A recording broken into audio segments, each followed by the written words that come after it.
समझना इसलिए जरूरी है जिसके बारे में हमने पिछले क्लासेस में समझा है। गीता की टीकाओं में काफी मिक्सचारिटी होने के कारण परम पिता का जो वास्तविक परिचय है वो जनसाधारण के सामने प्रत्यक्ष हो नहीं पाया, और इसीलिए ही समाज की, मानव जाति की दुर्गति नजर आती है। और इसीलिए ही परम पिता शिव स्वयं इस सृष्टि पर आकर के अपना परिचय दे रहे हैं। तो उस परिचय को हम समझ रहे थे, वो इसीलिए क्योंकि परम पिता शिव उनका इस सृष्टि पर आकर के जिस तरह से वो कर्तव्य करते हैं, वो पूरा परिचय समझने से ही और समझकर उस सच्चे मार्ग पर चलना ही वास्तव में धर्म है, जिस पर मानव जाति की, हम आत्माओं की सद्गति निहित है। और इसीलिए ही परमपिता शिव का यथार्थ परिचय वो स्वयं ही वर्तमान समय दे रहे हैं, और उसे ही हम समझ रहे थे कि परमपिता ने अपना परिचय क्या दिया और उसके बारे में गीता में श्लोकों में किस तरह के उल्लेख मौजूद है। तो इसी टॉपिक में हमने अभी तक समझा है परमपिता शिव का नाम, रूप और मूलतः परम धाम के निवासी है, और इस सृष्टि पर साकार में किस तरह से आते हैं। मनुष्य आत्माओं की तरह उनका साधारण गर्भ के द्वारा जन्म नहीं होता, वे अजन्मा है, अगर्भा है। फिर वो इस सृष्टि पर आते कैसे हैं? साकार तन का आधार तो लेते हैं, लेकिन उसे दिव्य जन्म कहा हुआ है, क्योंकि परमपिता शिव प्रवेश करते हैं, और प्रवेश करके जिस तन का, जिस साकार शरीर का वो आधार लेते हैं, उस प्रकृति को अधीन करते हैं, और अधीन करके फिर अपना कार्य करते हैं। तो उस साकार तन को पहचानना इसी के लिए जरूरी है कि परम पिता के जो गुण हैं वही उस साकार तन में भी गुण दिखाई देंगे, क्योंकि परम पिता शिव का स्थायित्व इसी में है कि वो साकार में आने के बावजूद भी उनके गुण नहीं बदलते। तो वो साकार को पहचानना है, इसीलिए ही परमपिता के गुण वही उस साकार में दिखेंगे। इसी कारण से हमने पिछले क्लास में परमपिता के गुण को समझा था कि वे अगर्भा और अजन्मा किस तरह से है, और इसी से जुड़ा हुआ उनका गुण अनादि, अर्थात उनका आदि नहीं, क्योंकि मनुष्य आत्माओं की तरह उनका जन्म नहीं होता, न मृत्यु होती है, तो अंत भी नहीं। और आज की क्लास में हम अगले गुण देखते हैं।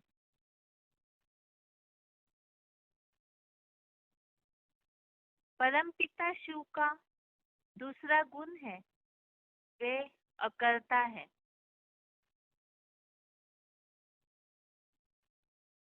इसे समझने के लिए आत्माएं और परम पिता शिव, वैसे तो आत्माएं भी निराकार है, ज्योति बिंदु स्वरूप, और परम पिता शिव जो हम सब आत्माओं के पिता है, वो भी निराकार ज्योति बिंदु है, लेकिन गुणों में अंतर है। और ये भी एक विशेष अंतर है कि परम पिता शिव अकर्ता है। जैसे आत्माएं जो कर्म करती है, तो आत्माओं के द्वारा किए गए हर कर्म में आत्माओं का होना निश्चित है। हर कर्म में आत्माएं अपने आप को प्रत्यक्ष करती है, उस पर अपना हक जताती है। मनुष्य आत्माएं जो भी कर्म करती है, तो वो अपनी मौजूदगी का एहसास जरूर दिलाती है, उनको उस कर्म का भान रहता है और साथ में वो उसमें लिम्पायमान भी हो जाते हैं। लेकिन परमपिता शिव सब कर्म करते हुए भी इस सृष्टि परिवर्तन का जो महान कर्तव्य परमपिता शिव करते हैं, तो ऐसे सब कर्तव्य करते हुए भी वे अकर्ता है। अर्थात परमपिता शिव जो भी कर्तव्य करते हैं वो उसका फल नहीं भोगते।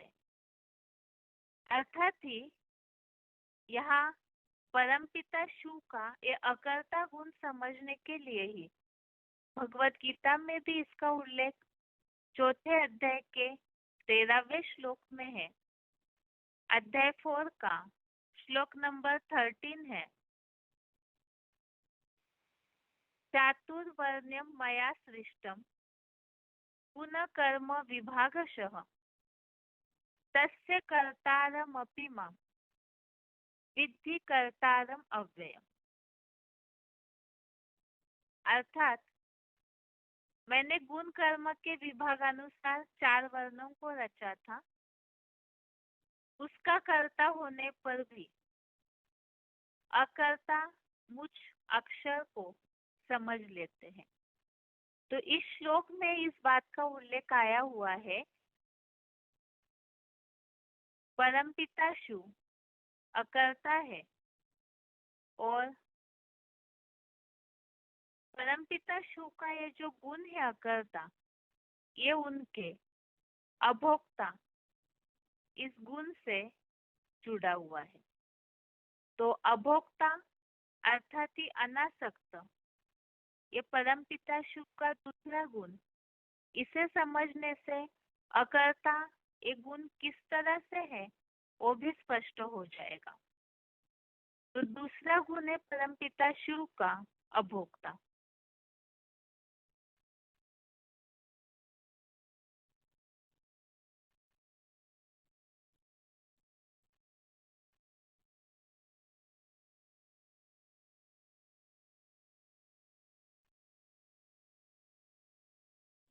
अभोक्ता इस गुण को समझने के लिए हम आत्माओं के बारे में देखते हैं। आत्माएं जो भी अपने कर्मेंद्रियों से प्रकृति का ये 5 तत्वों का पुतला और उसमें जो इंद्रियां है, उन इंद्रियों के द्वारा मनुष्य आत्माएं भोग भोगती है। जो भी कर्म करते हैं, कर्मों के बाद जो उससे सुख लेती है या दुख भोगती है कर्मों के प्रभाव के अनुसार, तो उसके कारण उन इंद्रियों में आत्माएं आसक्त होकर के उसका रस भोगती है। इसे हमने आत्मा के टॉपिक में भी समझा है कि आत्माएं जो भी इंद्रियां है, आंखों से देखने का सुख भोगते हैं, कानों से सुनने का रस लेना चाहते हैं, मुख से स्वाद का रस लेना चाहते हैं। तो ऐसे जो भी इंद्रियां है मनुष्य आत्माओं की, उससे वो आसक्त अर्थात अटैच हो जाती है उन इंद्रियों के भोगों में और उसका रस भोगती है। परंतु परमपिता शिव को तो अपना शरीर ही नहीं है।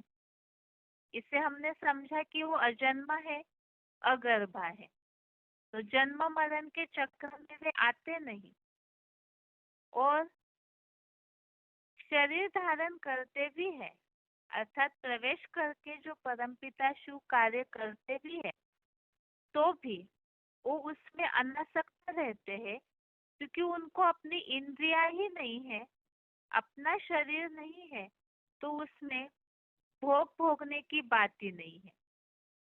इस सृष्टि का उद्धार करने के लिए वो इस साकार तन में आते भी है, दिव्य जन्म लेते हैं, परकाया प्रवेश करते हैं। तो इस सृष्टि का भौतिक सृष्टि है, तो सभी 5 तत्वों के पुतले भौतिकता में बंधे हुए हैं मनुष्य आत्माएं। उस भौतिक सृष्टि का परिवर्तन करने के लिए परमपिता शिव साकार शरीर का और उस शरीर की इंद्रियों का प्रयोग तो करते हैं, लेकिन वो उतना करने पर भी उसमें आसक्त नहीं होते हैं। उनका ये जो गुण है अभोक्ता, अर्थात भोगते नहीं है, कोई भी प्रकार का रस परमपिता भोगते नहीं है, तो इस कारण से वो उसमें आसक्त नहीं होते हैं। इसी बात का उल्लेख गीता के 13वें अध्याय के 14वें श्लोक में, अध्याय 13 का श्लोक नंबर 14 है। श्लोक है, सर्वेन्द्रिय गुणाभासम सर्वेन्द्रिय विवर्जितम असक्तम सर्वभृच्चैव निर्गुणम गुणभोक्तृ च। अर्थात अर्जुन के रथ में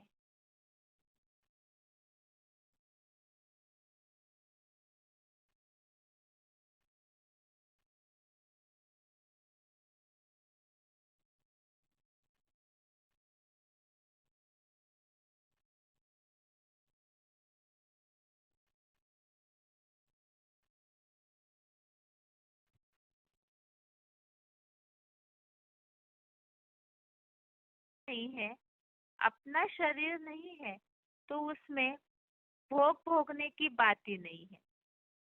इस सृष्टि का उद्धार करने के लिए वो इस साकार तन में आते भी हैं, दिव्य जन्म लेते हैं, परकाया प्रवेश करते हैं। तो इस सृष्टि का भौतिक सृष्टि है, तो सभी पांच तत्व पुतले भौतिकता में बंधे हुए हैं मनुष्य आत्माएं। उस भौतिक सृष्टि का परिवर्तन करने के लिए परमपिता शिव साकार शरीर का और उस शरीर की इंद्रियों का प्रयोग तो करते हैं, लेकिन वो उतना करने पर भी उसमें आसक्त नहीं होते हैं। उनका ये जो गुण है अभोक्ता, अर्थात भोगते नहीं है, कोई भी प्रकार का रस परमपिता भोगते नहीं है, तो इस कारण से वो उसमें आसक्त नहीं होते हैं। इसी बात का उल्लेख गीता के 13वें अध्याय के 14वें श्लोक में, अध्याय 13 का श्लोक नंबर 14 है। श्लोक है, सर्वेन्द्रिय गुणाभासम सर्वेन्द्रिय विवर्जितम असक्तम सर्वभृच्चैव निर्गुणम गुणभोक्तृ च। अर्थात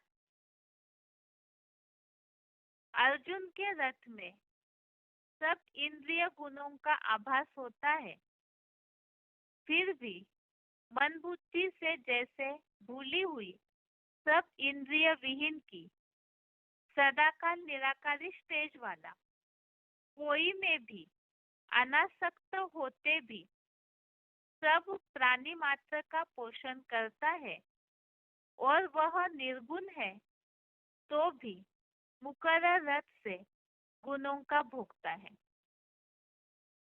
तो इसमें जो बताया हुआ है कि सब इंद्रियों गुणों का आभास होता है, अर्थात साकार तन में आने के बावजूद वो सब इंद्रियों से अपने सारे कर्म तो करते ही है, और ऐसे करने के बावजूद भी वो मन बुद्धि से उन इंद्रियों के कर्मों को भूले हुए है, अर्थात वो अनासक्त है।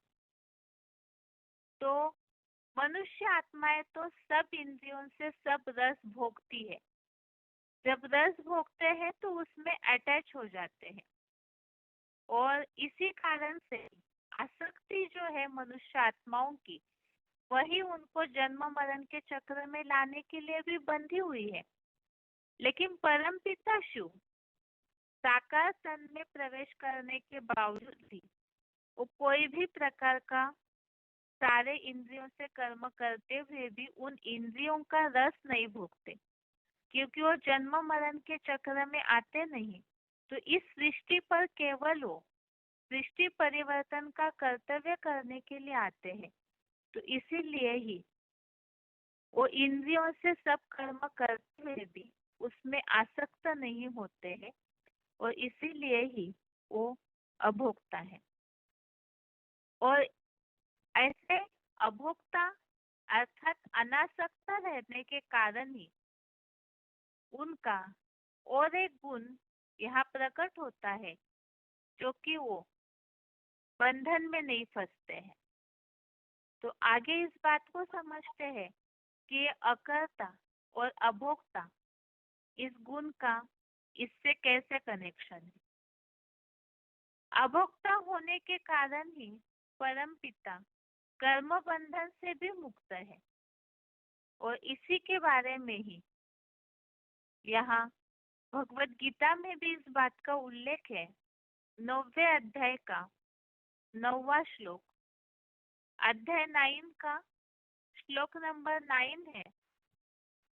न च मां तानि कर्माणि निबध्नन्ति धनंजय उदासीन वदासीनम असक्तम तेषु कर्मसु। अर्थात वे कर्म मुझको उदासीन समान अभोक्ता रहने वाले को पतितम कामी कांटा रूप तन में भी नहीं बांधते, क्योंकि मैं उन कर्मों में सदा देहभान रहित विदेही निराकारी होने से अनासक्त हूँ। तो इस श्लोक में जो उल्लेख आया हुआ है, परमपिता शिव जो सदैव आत्मज्योति में स्थिर अकर्ता है, सदैव ही वो आत्मिक स्थिति में रहते हैं, देह के भान में आते नहीं। तो इसीलिए ही वो उदासीन समान अभोक्ता होने के कारण उनको कोई भी कर्म बांधते नहीं। आसक्ति अटैचमेंट अर्थात ही बंधन है। आसक्ति तो वो संकल्पों के द्वारा मनुष्य आत्माओं को बंधन में डाल देती है, लेकिन परम पिता शिव अकर्ता है, अर्थात वो जो भी कर्म करते हैं तो उसको बंधते नहीं है। और इसी तरह से चौथे अध्याय का 14वां अध्याय 4 का श्लोक नंबर 14 है। इसमें इस बात को और स्पष्ट किया है, न माम कर्माणि लिम्पन्ति न मे कर्म फले स्पृहा इति माम यो भी जानाति कर्म भिन्न सबध्यते।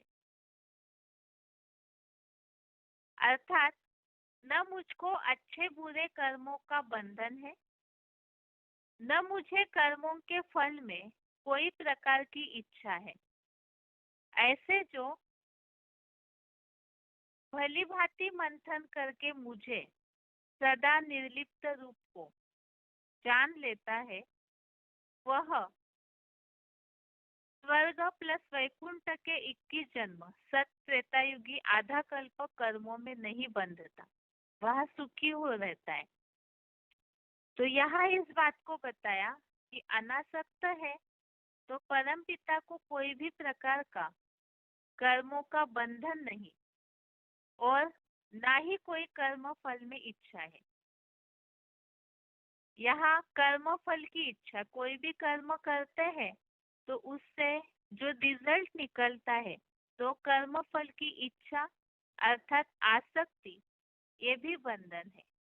तो परम पिता शिव को कोई भी प्रकार के कर्म फल की इच्छा नहीं, ना अच्छे बुरे You are the कर्मों का only बंधन है। participant in the conference. इसीलिए ही Recording वो did कर्म not बंधन start से because your storage is है। full.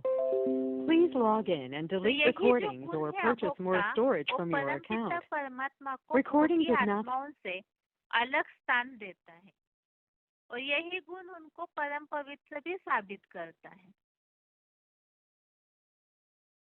तो अभोक्ता है अर्थात तो अनासक्त है और कर्म बंधन से मुक्त है।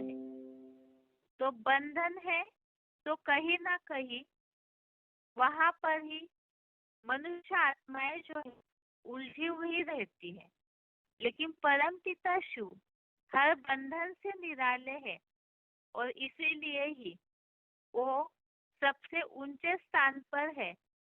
इसी के बारे में 15वें अध्याय का 16वां श्लोक, अध्याय 15 का श्लोक नंबर 16 श्लोक है, द्वाविमो पुरुषो लोके क्षरश्चाक्षर एव च क्षरः सर्वाणि भूतानि कूटस्थो अक्षर उच्यते। अर्थात संसार में ये सभी प्राणी भोक्ता और एक अभोक्ता, ये दो ही प्रकार की आत्माएं हैं।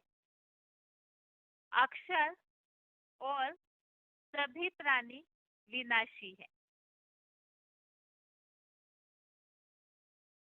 और शिखर पर स्थित अमोघ वीर्य कहा जाता है। संसार में ये सभी प्राणी भोक्ता और एक अभोक्ता, ये दो ही प्रकार की आत्माएं हैं। अक्षर जो शिव समान अमोघ वीर्य शंकर जो धीमा पतनशील भोगी और फिर भी अविनाशी। तो यहाँ पर दो ही प्रकार की आत्माएं, एक तो क्षर और एक अक्षर।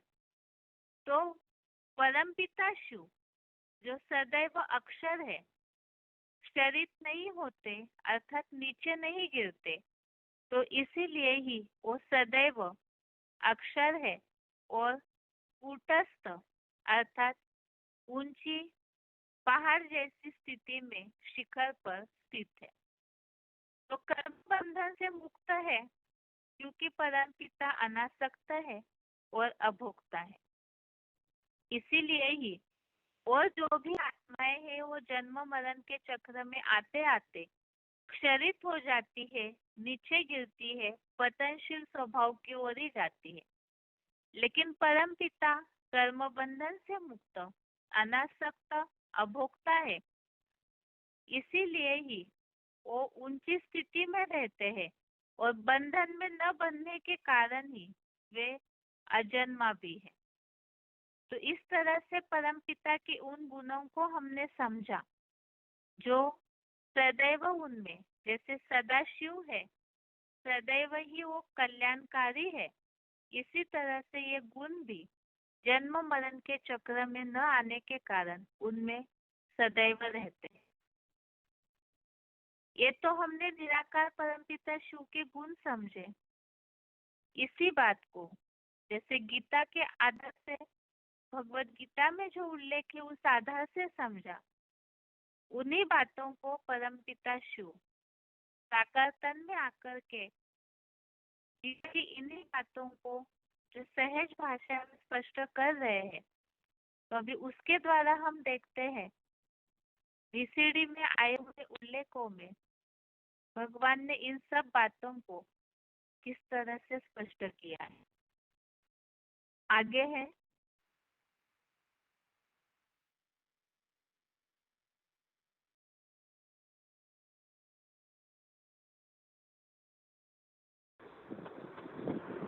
और हम मनुष्य आत्मा भोगता है, इंद्रियों का रस भोगते हैं।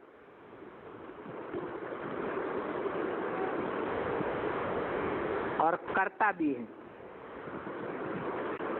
क्या हम आत्माएं, मनुष्य आत्माएं क्या हैं? करता है। आगे है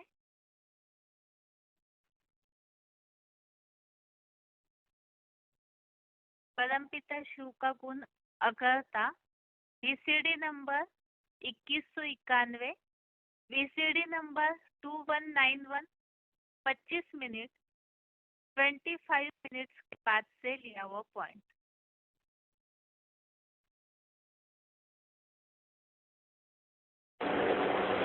एक ऐसी आत्मा निराकार है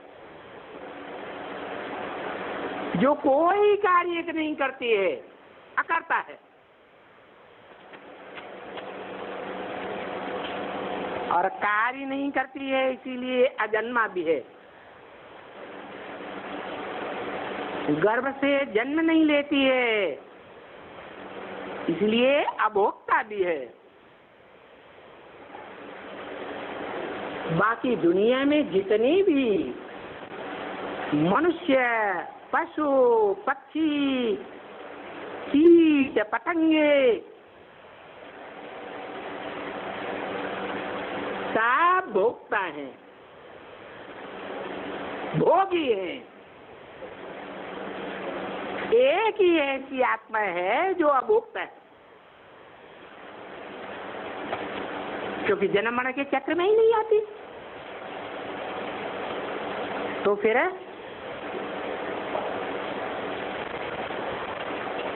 दो प्रकार की आत्माएं, एक भोगी और एक अभोक्ता। दोनों के बीच में त्रिकालदर्शी कौन होगा?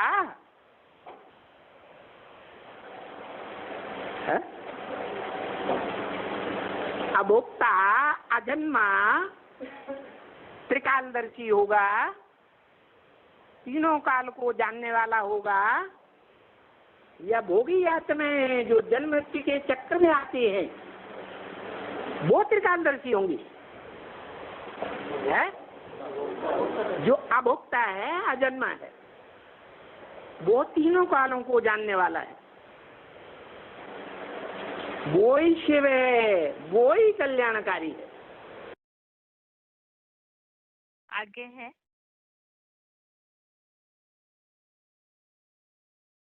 अभोक्ता और अकर्ता का गुण। VCD number 170, VCD number 170, 20 minute 20 minutes के बाद से लिया हुआ पॉइंट।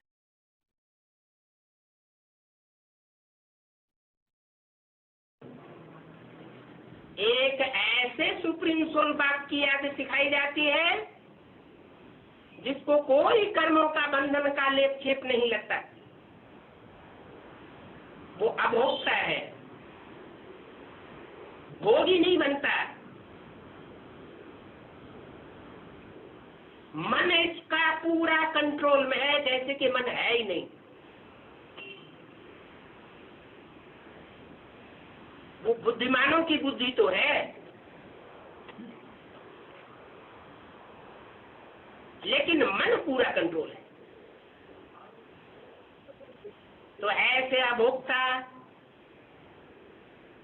अकर्ता, जैसे कि कर्म करते हुए भी नहीं करता,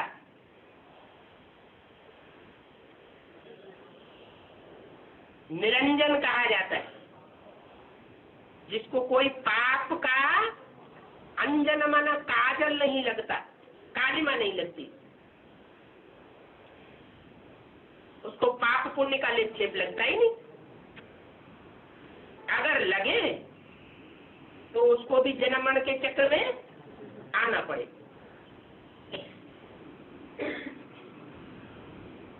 तो गर्भ में उसको जन्म नहीं लेना पड़ता, वो सिर्फ प्रवेश करता है। आगे है अभोक्ता का गुण। VCD number 270, VCD number 270, 7 minute 7 minutes के बाद से लिया हुआ पॉइंट।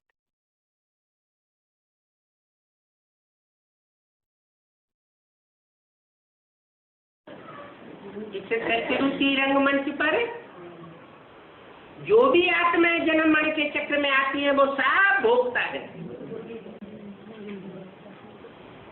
भोक्ताओं का बाप भी भोगता होगा। मनुष्य आत्माओं की बात हो रही है,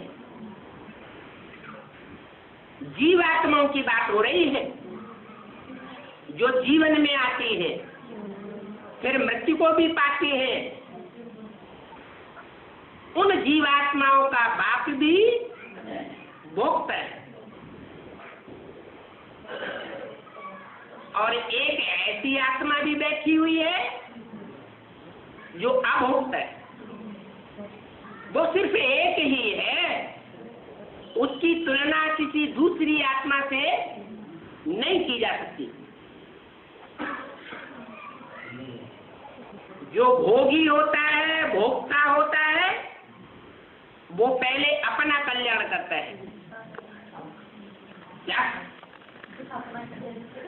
जो भोगी होता है वो पहले अपना कल्याण करता है,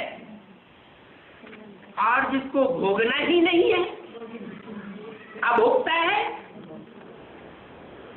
वो सबका कल्याण करता है। अपने कल्याण की उसे कोई चिंता नहीं है। जो सारी सृष्टि का कल्याण करता है उसका नाम है शिव। वो कभी अकल्याण करता ही नहीं। अभोक्ता है, इसलिए भोगने वाली इंद्रियां भी उसको नहीं है।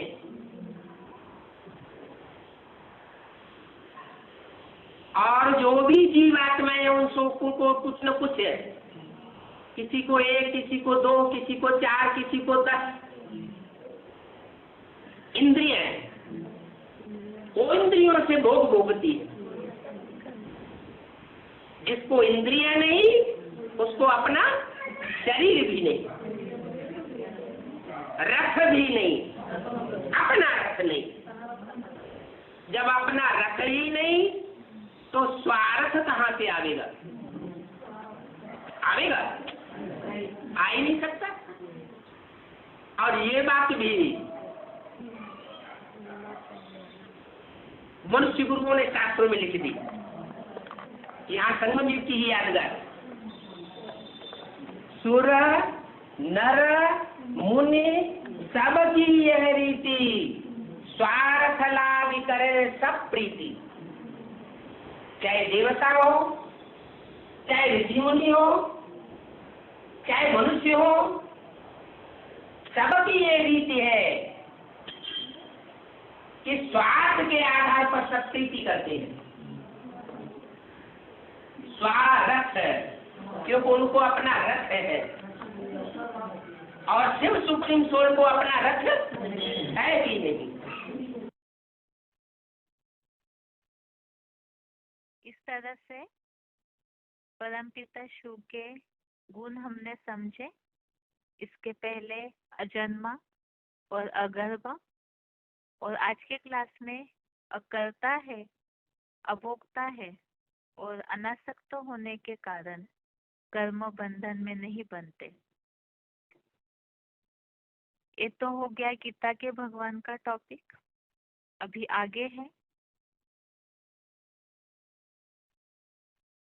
3 लोक के चित्र की रिवीजन। इसमें सृष्टि चक्र का चित्र हम समझ रहे थे।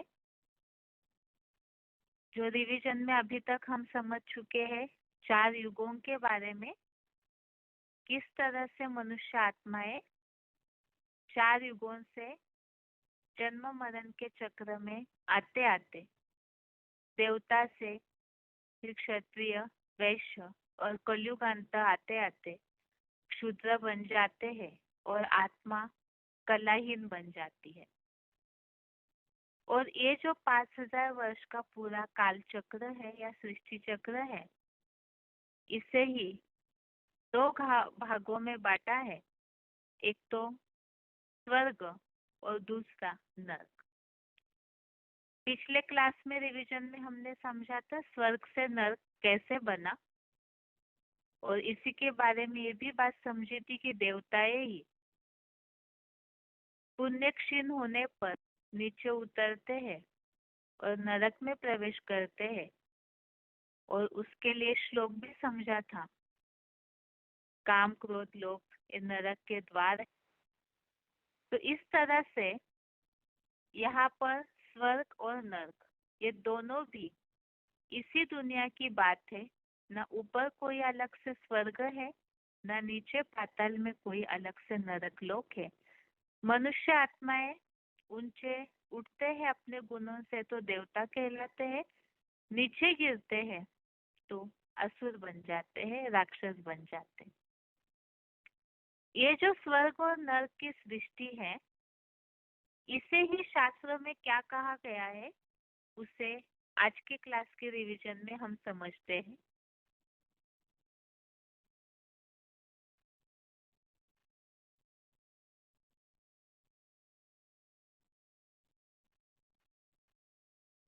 जिसे स्वर्ग कहा गया है और आधा नरक, अर्थात एक कालचक्र दो भागों में बटा है। जैसे कि इसके पहले भी उल्लेख में हमने समझा है, पूरा 24 घंटे का मिलकर के जो एक दिन होता है, उसमें आधा समय दिन, आधा समय रात।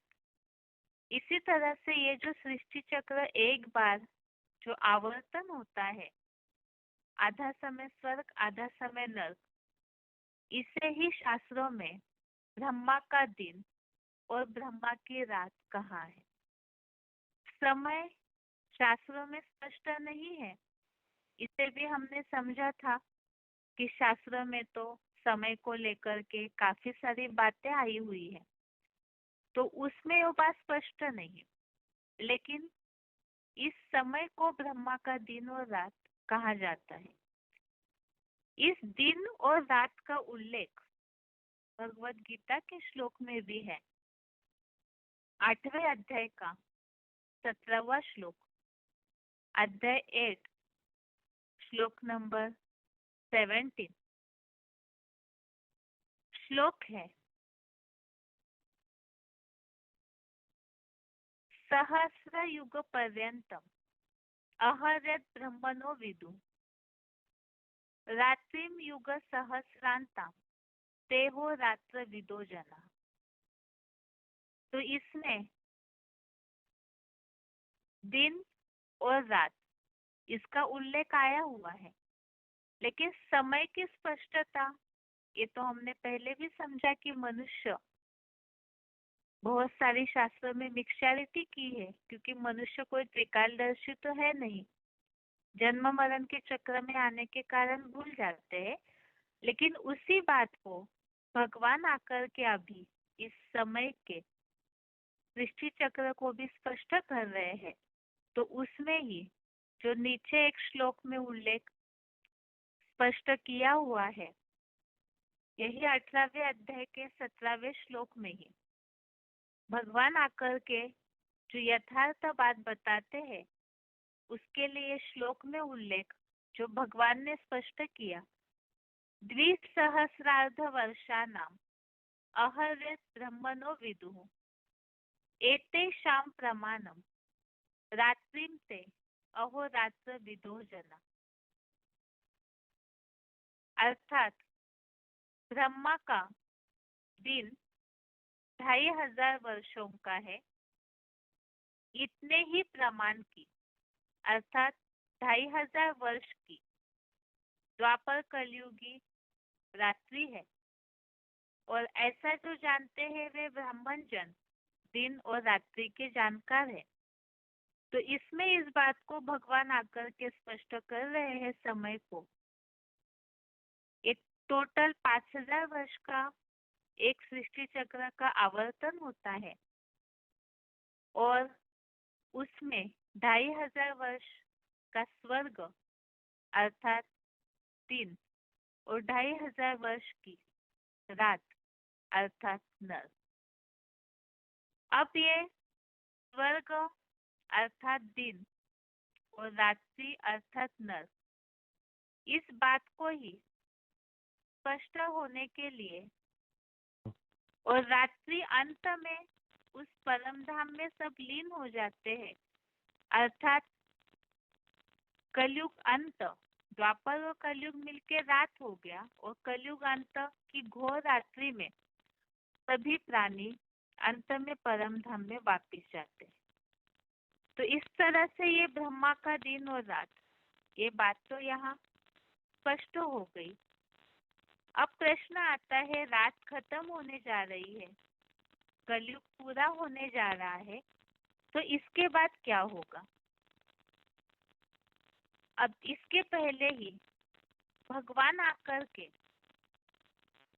जो ब्रह्मा का दिन और रात, इन बातों को ही भगवान जो सहज भाषा में स्पष्ट कर रहे हैं, तो उसे किस तरह से समझाया है उसके उल्लेख पहले समझते हैं।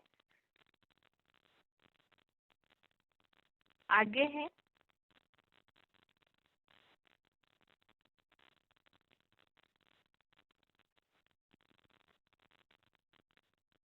VCD number 38, VCD number 38। 2500 वर्ष सुख और 2500 वर्ष दुख। सुख का समय और दुख का समय बराबर बराबर है। जैसे रात दिन बराबर बराबर होती है, 12 घंटे का दिन 12 घंटे की रात होती है, ऐसे ही इस सृष्टि पर सुख दुख का पीरियड तो बराबर बराबर।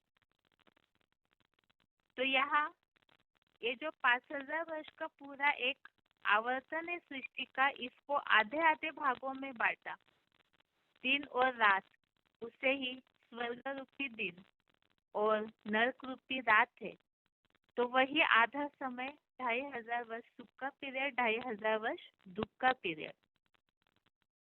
अगला है VCD नंबर 1988, VCD नंबर 1988।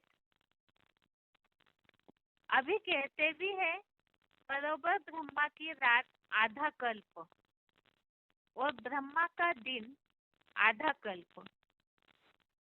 अभी यह भी तो समझने की बात हुई ना, आधा कल्प दिन और आधा कल्प रात, अर्थात सतयुग त्रेता आधा कल्प दिन और द्वापर कलयुग आधा कल्प की रात। तो टोटल 5000 वर्ष का एक सृष्टि चक्र अर्थात एक कल्प हो गया, और उसे ही आधा आधा समय बांटा है। तो सतयुग त्रेतायुग आधा कल्प दिन और द्वापर कलयुग आधा कल्प की रात। अगला पॉइंट है VCD नंबर 38, VCD नंबर 38।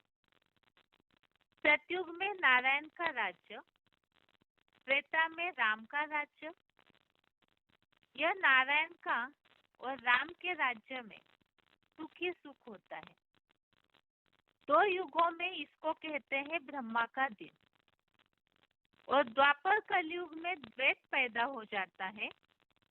दूसरे दूसरे धर्म पिताएं आते हैं, इब्राहिम, बुद्ध, क्राइस्ट, ये इस्लाम धर्म, बौद्ध धर्म, क्रिश्चियन धर्म, अनेक अनेक धर्म जब से 2500 वर्ष में पैदा हुए हैं, तब से दुनिया में अंधेरा होना शुरू हो गया। अंधेरा माना अंधियारा, अज्ञान का अंधियारा। सब भटकते हैं, किसी को कोई रास्ता नहीं मिलता। तो ब्रह्मा की रात जिसे कहा है, दिन होता है ब्रह्मा का। जैसे दिन में उजाला ही उजाला है, तो सब आराम से रहते हैं, और रात में अंधेरे के कारण दिखाई नहीं देता है कुछ। तो यहाँ पर द्वापर कलयुग में जब अनेक अनेक धर्म आते हैं, तो जिसके पहले हमने द्वापर युग कलयुग के बारे में समझा, धर्म आए तो उसमें मतें बढ़ी, भाषाएं बढ़ी, राज्य बटे, अनेक मतांतर हो गए। तो अनेक मतों के कारण कैसे चलना है वो समझ नहीं आता, तो लोग भटकते हैं। जैसे अंधियारे में लोग ठोकरे खाते हैं, इसी तरह द्वापर कलयुग में मनुष्य आत्माओं का भटकना शुरू हो गया। इसीलिए द्वापर कलयुग है अज्ञान अंधेरा। अंधेरा अर्थात यहाँ अज्ञानता, बेसमझी का, अनेक मतों का अंधियारा। तो वो हो गई द्वापर कलयुग, अंधेरा अर्थात रात। अगला है VCD नंबर 1927, VCD नंबर 1927। सतयुग में तो कोई तीर्थ यात्रा नहीं होती है, वो है ज्ञान कांड। और ये है भक्ति कांड। वो भक्ति मार्ग आधा कल्प और वो ज्ञान मार्ग भी आधा कल्प, क्योंकि गाया जाता है ज्ञान है ठीक दिन और फिर भक्ति है रात। भक्ति अर्थात ही भटकना। हर जगह पे मनुष्य भटकते हैं और रात में भी मनुष्य भटकते हैं, तो इसीलिए भक्ति रात है। और सतयुग त्रेतायुग में ज्ञान का सार रहता है, सुखी रहते हैं, तो वो है ज्ञान अर्थात दिन। आगे है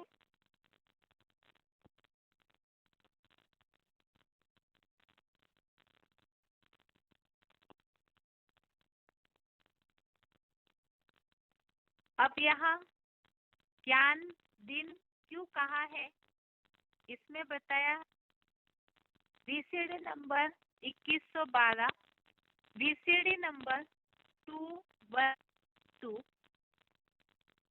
देवताएं तो है ही ज्ञान की रोशनी में, क्योंकि आत्मिक स्थिति में रहते हैं।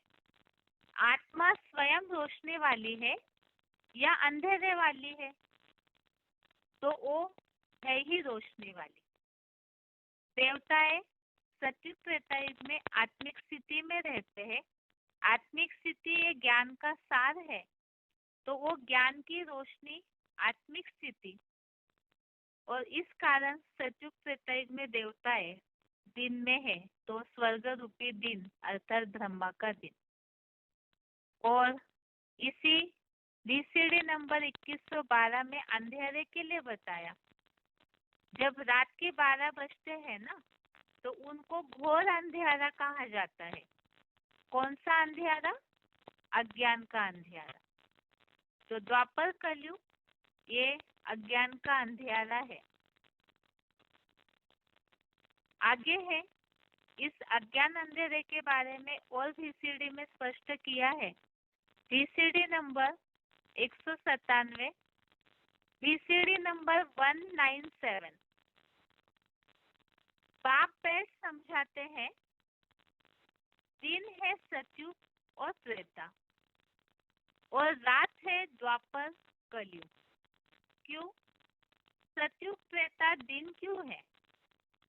हाँ, जो बाप का स्थापन किया हुआ सुख का युग है, वह है सतयुग त्रेता। और द्वापर कलयुग से द्वैत, दो पुरुष शुरू हो जाता है, दो दो बातें शुरू हो जाती है, दो दो मतें शुरू हो जाती है, दो दो धर्म शुरू हो जाते हैं, दो दो भाषाएं शुरू हो जाते हैं, दो दो खंड शुरू हो जाते हैं, दो राज्य शुरू हो जाते। तो जो द्वैत फैलता है उससे दुनिया में दुख बढ़ता है, आपस में मारामारी बढ़ती है, दुख अशांति बढ़ती है, तो उसे रात कहा जाता है। अज्ञान अंधेरे की रात। वो अज्ञान अंधेरे की रात क्यों कही गई? क्योंकि अनेकता आ जाती है। एक बातें सत्य होता है, अनेक बातें असत्य होती है। ब्रह्मा का दिन और ब्रह्मा की रात शास्त्रों में भी ऐसे कहते हैं। तो इसमें ये बात स्पष्ट की है कि सतयुग त्रेतायुग में तो एक राज्य, एक धर्म, एक भाषा होती है, तो वो दिन है।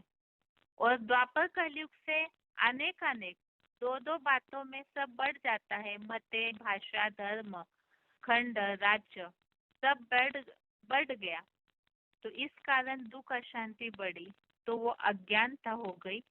और जो बताया एक है तो सत्य है, तो वहाँ सुख है, और अनेकता असत्य, तो उसके कारण दुखी होते।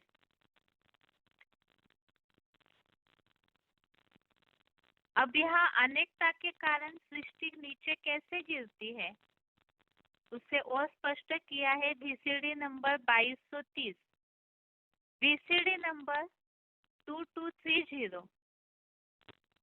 अभी ब्रह्मा की रात है, अभी ब्रह्मा का दिन नहीं कहेंगे। तो भगवान इस सृष्टि पर जब आते हैं, वो तो कलयुग अंत में ही परिवर्तन करते हैं।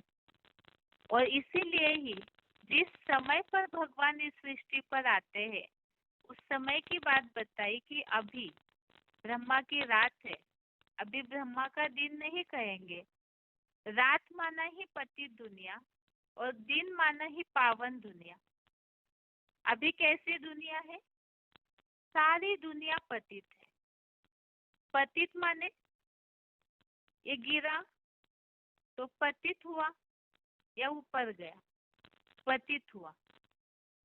तो दुनिया में जितने भी मनुष्य मात्र है, जितने भी प्राणी मात्र है, वो सब भी उनकी शक्ति नीचे जा रही है या ऊपर जा रही है, पतित हो रहे या पावन हो रहे, पतित बन रहे।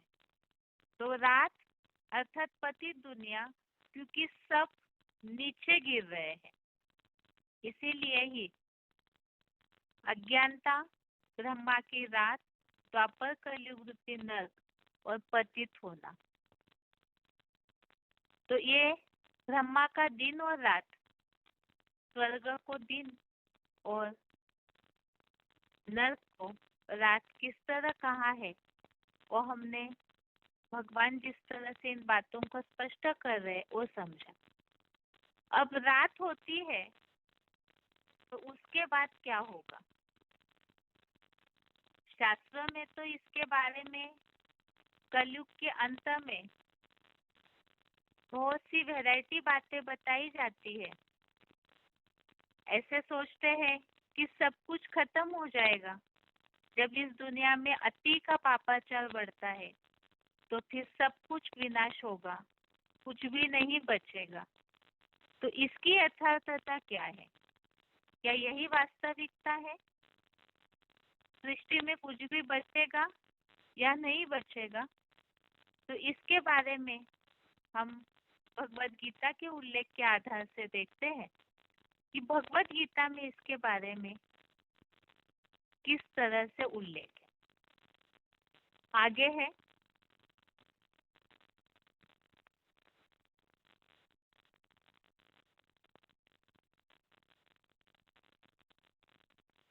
इस सृष्टि के जो रहस्य है उसके बारे में लोग बहुत वैरायटी प्रकार की बातें करते हैं। एक तो जैसे अभी हमने उल्लेख समझा, ये सृष्टि में कुछ भी नहीं बचेगा, सब कुछ नष्ट हो जाएगा। कुछ तो ऐसे भी समझते हैं कि आत्माएं परमात्मा में लीन हो जाएगी। कुछ ये समझते हैं कि कोई नई सृष्टि तैयार होगी। तो आखिर इस सृष्टि का होगा क्या? पहले तो गीता में इसके लिए क्या उल्लेख है वो देखते हैं। वास्तव में जो 13वें अध्याय का 19वां श्लोक, अध्याय 13 श्लोक नंबर 19 श्लोक है, प्रकृतिम पुरुषम चैव विद्धि अनादि उभौ अपि विकारान च गुणांश्चैव विद्धि प्रकृति संभवान। अर्थात प्रकृति को और आत्मा को दोनों को भी अनादि ही जानो और विकारों और 3 गुणों को भी प्रकृति से उत्पन्न हुआ जानो। तो यहाँ बात बताई है प्रकृति को और आत्मा को दोनों को भी अनादि जानो। तो इस प्रकार से प्रकृति और पुरुष, ये प्रकृति और पुरुष का खेल है सृष्टि, ऐसे भी कहा जाता है। तो इसमें ये जो प्रकृति अर्थात 5 तत्वों का संघात मिलकर के प्रकृति कही जाती है। तो ये प्रकृति और आत्मा ये दोनों भी अनादि है। अब अनादि अर्थात ही जिसकी आदि भी नहीं और अंत भी नहीं है, अर्थात अलग से इस प्रकृति को कोई निर्माण किया गया हो कोई समय में, ऐसे नहीं, और ये पूरी तरह से नष्ट हो जाए, अस्तित्व ही न बचे, ऐसे भी नहीं। तो प्रकृति अर्थात ये सृष्टि प्रकृति से बनी है, 5 तत्व इस सृष्टि में मौजूद है। तो इसके लिए तो समझा कि वो अनादि है। बाकी आत्माओं का क्या होगा? वो नष्ट हो जाएंगे या कहीं उनका रिजल्ट क्या होगा? उसके बाद इस 8वें अध्याय के 19वें श्लोक में, अध्याय 8 का श्लोक नंबर 19 है। श्लोक है, भूतग्रामः स एवायं भूत्वा भूत्वा प्रलीयते रात्र्यायन्ते अवशः पार्थ प्रभवति अहरागमे। अर्थात वही यह मानवीय प्राणी समुदाय चतुर्युगी में नंबरवार बार जन्म लेकर यहाँ सृष्टि के प्रलयांत में बरबस अव्यक्त धाम में पूरा लीन हो जाता है और सतयुग स्वर्गीय दिन आने पर नंबरवार प्रकट होने लगता है। तो इसमें इस बात को स्पष्ट किया है कि ये जो प्राणी समुदाय है वो इसी सृष्टि में बार जन्म लेते हैं और रात्रि के अंत में, अभी जैसे हमने समझा कलयुग रात्रि का अंत है, तो इस कलयुग अंत में बरबस उस अव्यक्त धाम अर्थात परम धाम में लीन हो जाते हैं, परम धाम में चले जाते हैं और फिर स्वर्गीय रूपी दिन आने पर फिर से ये प्राणी समुदाय नंबरवार इस सृष्टि पर प्रकट होने लगते हैं अर्थात नीचे उतरने लगते हैं। तो इसकी शुरुआत कैसे होती है? आत्माएं इस सृष्टि पर आते कैसे हैं? उसके बारे में इस 9वें अध्याय के 8वें श्लोक में, अध्याय 9 का श्लोक नंबर 8, इसमें इस बात को स्पष्ट किया है कि भगवान का इसमें क्या कर्तव्य होता है। प्रकृतिम स्वामवष्टभ्य विसृजामि पुनः पुनः भूतग्रामम इमं कृत्स्नम अवशम प्रकृते वशात्।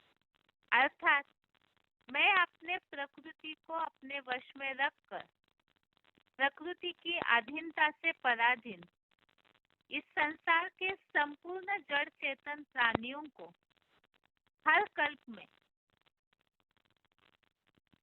सृजनार्थ छोड़ता हूँ, परम ब्रह्म रूप परम आकाश द्वारा सृजनार्थ छोड़ता हूँ।